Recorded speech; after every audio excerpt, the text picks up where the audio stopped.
simbahan, di jay pusom, ngay paunig mo ni Kristo, si Kati Templo, di Espiritu Santo, palakpakan tayo ni Apo. Amen. Dahil natin kinapudno. So ngay tata, importante, isigurado nga maisalakan ka. Isigurado nga si kakat secured ka, nga si kakat nagbaling nga anak ni Apo Diyos. Kasanong nga maamuan, pastora, nga si kakat anak na kati Diyos, uwen ta inawat po ni Kristo, nga isot manubot kan mga isalakan ko.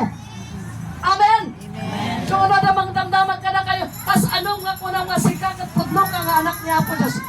Inawat ko ni Kristo, isot ipudno nga Diyos. Amen. Amen.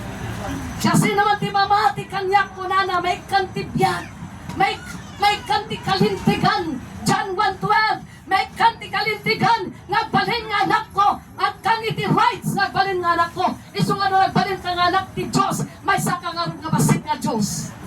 Amen. Diba? Amen.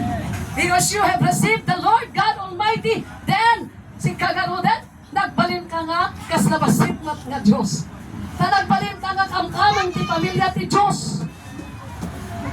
Na ikamang kayo ti Diyos na manakabalin nga ng parsway ti langit kan tiraga. Isungawan to ti makaabakin ka.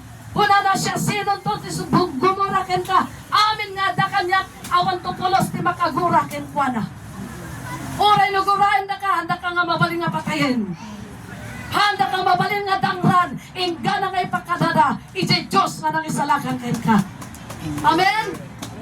So nga tayo nga dapat nagbuteng, amen? Amen? Amen.